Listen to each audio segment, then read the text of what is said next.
I'm very happy to start this population genomics session speaking about flies. And so I will mostly speak about speciation and the role of sex chromosome in speciation, taking dipteras as an example. So one of the most consistent patterns in speciation was discovered by Haldane, and is called actually the Haldane's rule, which is obeyed in like the majority of organisms and studies that have been looked at, so a lot of organisms. And that rule is very simple. Actually, it says that when you do a cross between two species, for example, the red and the blue Drosophila in an XY system, male heterogametic system, and you look at the fitness of the F1 hybrids, if you have a difference in fitness between the sexes, then it's always the heterogametic sex that suffer reduced viability or sterility, so males in XY systems, and in the ZW systems, it will be the females that suffer a lower fitness. And so there are some hypotheses that have been investigated to try to explain this rule. And so the first two ones, they rely on the hemizygosity of the sex chromosome in the heterogametic sex, so in males here. So it's simply the fact that you only have one functional copy of the X expressed in males. And the first theory is called the faster X theory that has been developed mainly by Nick Barton and Charles Ross and Coyne. And it posits that you may expect, because of this hemizygosity of the X chromosome in males, that reproductive barriers will accumulate more rapidly on the X chromosomes compared to the autosome. So basically, you have more reproductive barriers on the X chromosome. The second theory, it's called the dominance theory, has been developed by Turelli and Orr, mainly. Here, you assume that you have the same number of barriers on the sex chromosome and the autosomes, so the barriers are here depicted by the rectangle here. It's only the fact that they are expressed more strongly in males because of hemizygosity. You don't have any masking effect by the Y allele on the sex chromosomes. So you have stronger barriers expressed in males on the sex chromosome.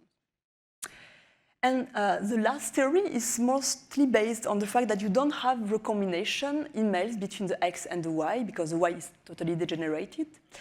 And so this will make that if you have neutral markers linked to the barriers, so the neutral markers are in blue, then because of this lack of recombination, you have a reduced effective recombination rate on the X chromosome compared to the autosomes, and then you will have a stronger barrier effect on those neutral markers. So these are the three main theories to explain the role of sex chromosome in reproductive isolation. But this faster X theory has been tested quite a lot, but the evidences were quite mixed. The dominance theory has been mainly tested in Drosophila and mouses, so model organisms, and the barrier to neutral gene flow theory has not really tested yet. So the idea of the project was to try to quantify the role of sex chromosome as barriers to interspecies integration, to try to see if what we see in adherence rules, so the fact that sex chromosome may be involved in the fitness defect of early hybrid generations. You can also see it in longer evolutionary scales, so as an effect of a barrier to interspecies integration on the long run. So the idea of the project is to compare integration rates as a proxy to a barrier to gene flow between species, so species 1, species 2, and we'll compare integration rate on the autosome and the sex chromosomes. And for that, we'll first try to get some theoretical predictions and then compare them with empirical estimates. So the theoretical part I did with Imani Sachdeva, who is a university assistant at the University of Vienna.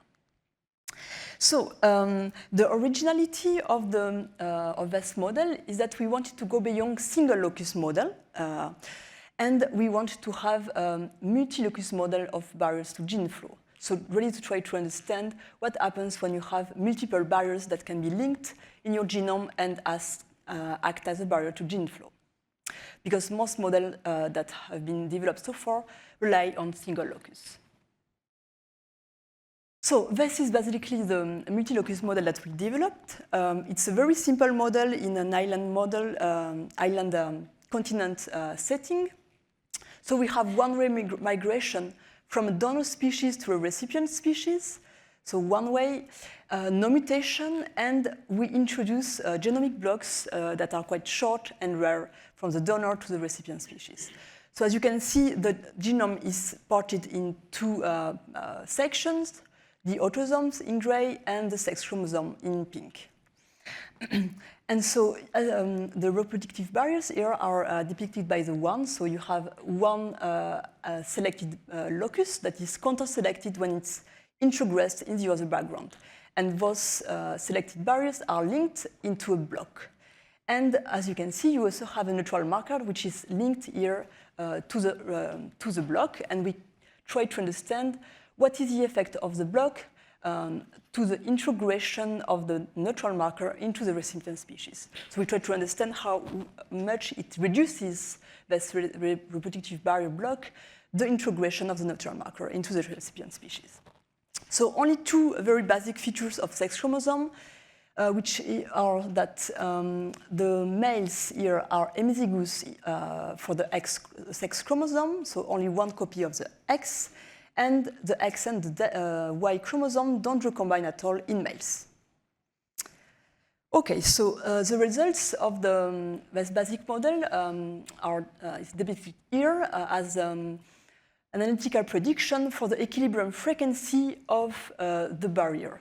So what we have is the frequency of a block of size Y for an autosome here inside the recipient species. And so this frequency is governed by three components. The first component is the rate of loss of this block due to selection, S, and backcrossing, C, into the recipient species. Then the rate of production of this block of size Y due to splitting of larger blocks. And another component here, which is just the introduction of the block of the initial size L into the recipient's population. So those are direct migrants. And actually, the very cool thing about those predictions is that if you look at what happens on the sex chromosomes, is that you have exactly the same equation for the equilibrium frequency of a block on the sex chromosome, but the only thing that changes are the effective parameters, so the effective recombination rate, selection coefficient, and migration rate, which are different because they just depend on the fact that you have specific features on sex chromosome. For example, for recombination rate on the X, it's not as on autosome just the average between male and female recombination rate, but only the female recombination rate because males don't recombine. So Cm is equal to 0, for example. So we have those analytical expressions which are exactly the same but with different effective parameters. Now, if you look at different genetic architecture, so here I represented the equilibrium frequency for either a single strong barrier or a barrier that has many weak selected loci, but the overall selection coefficient here, so L, the selection intensity that applies to the selected block here and to the many weak barriers here are the same. It's just that you have more or less selected barriers that are coupled together. So the result is that this equilibrium frequency will depend on two components. First, the expected frequency at a single locus, which is simply the balance between the migration rate of the block into the recipient species and the selection coefficient that will remove it from the recipient species, so M over S. And then, very importantly for a multi-locus barrier, it's the coupling coefficient between the selected locus. So this coupling coefficient is just the ratio between selection against the barrier over the recombination rate between the selected locus within the block. So what you can see here is that we have analytical predictions and then simulations, so it works quite well. You can compare actually two coupling regimes, low coupling regime and high coupling regime. And you can see that there is a huge difference when you look at the genetic architecture with many weak barriers, because when you have low coupling, it means that the weak barriers will express themselves very, very weak effect independently. And so you have overall a really weak selection against the block. and so end up with a high equilibrium frequency of the block in the recipient population. While if you look at the high coupling regime, then you can imagine that these many weak barriers will act together as a single selected block. So because the locus are coupled together, and this means that you have a very strong effect against integration, because selection coefficient of that very big block that is coupled is very high. So we have a very big difference here and a low frequency of the selected block in the recipient population. So those results are for the autosomes.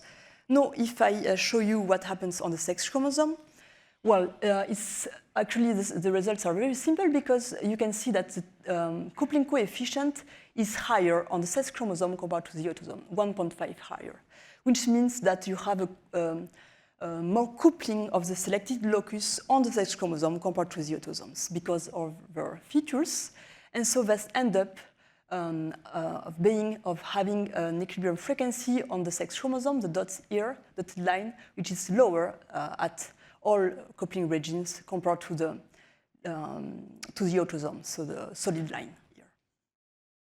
Now, what happens when we look at the effect of this selected block acting as a barrier against integration, against neutral integration, looking at the neutral marker?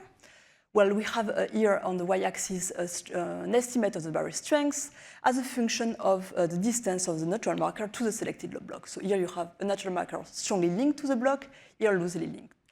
And again, because this barrier strength is just governed by the coupling coefficient, and that the coupling coefficient is higher on the sex chromosome compared to the autosome, you have a stronger barrier effect on the sex chromosome, the dotted line, compared to the solid line, the autosomes. So to sum up with this basic model, with very simple features of sex chromosome, we can say that sex chromosomes are stronger barriers to integration than autosomes, just because of hemizygosity and no recombination. But the effect is rather small.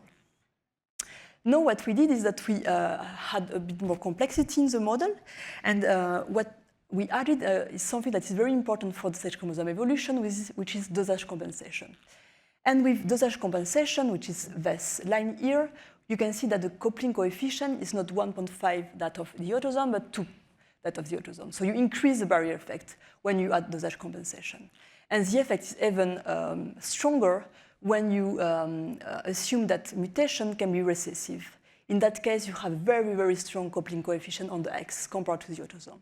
And also this single locus prediction is also quite lower in the case of sex chromosome compared to the autosomes. So for that reasons, if you have dosage compensation and if barriers are recessive, then you can have very strong barrier effects on the sex chromosome compared to the autosomes with a factor up to 20. Finally, just so that you can see that outcomes can be a bit complicated, if you add another factor, which is called achiasmy, so achiasmy is when you don't have any recombination in the male, in the heterogametic sex, so males, for example, in XY system, they don't recombine neither on the XX chromosome or the autosomes. And in that case, so this is here, because the sex chromosomes spend more time in females than in males, and that females recombine but males don't recombine, then you end up having a higher effective recombination rate on the sex chromosome compared to the autosomes. And the coupling on the X end up to be lower than that, higher than that of the autosome. Lower than that of the autosome. So you have lower coupling coefficients on the X that time. And so because of that, you have weaker barrier to integration on the sex chromosome compared to the autosome. So it's the contrary prediction that we had before. So just to end up with the theoretical predictions, we have seen that actually, even with a very simple model, you can have complex outcomes and not always in the direction of what you have been predicted at the beginning. And so now that we know that, we want to compare our predictions with empirical estimates using deep Terran as the model system. And thus, I do that work with Beatrice Vicoso, who is a professor at IST Austria in Vienna. So the idea of this part of the project was to try to go beyond genome scan of FST, because what people have done a lot with NGS is to sequence pairs of species and look at differentiation along the genome.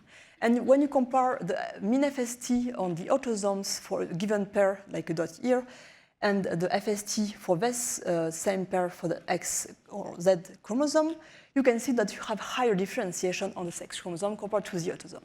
So this line is a 1-1 line. But basically, because FST is a relative measure of differentiation, you can simply have that pattern because you also expect that the effective population size of the X is lower than that on the autosomes. And so you can have lower FST on the X because, not because of gene flow, but because of this effective population size, which is reduced. So the idea of the project was to go beyond the genome scans and to use model-based inferences to really try to understand and estimate integration. So why we use Diptera? Because they have a great diversity of sex chromosomes. So you can see here a phylogeny with the ancestor and the karyotype, ancestral karyotype of Fraisse. And as you can see, you have sex chromosomes that are homomorphic in gray, so they are not differentiated between the X and the Y. Some other lineages that have a dot chromosome as sex chromosome, which may be an ancestral sex chromosome in the Fraisse. You have a normal heteromorphic sex chromosome that results from the degeneration of the Y here in red. And in blue, you have long and heteromorphic sex chromosomes in some lineages as well that were created by the fusion of the sex chromosome with an autosome.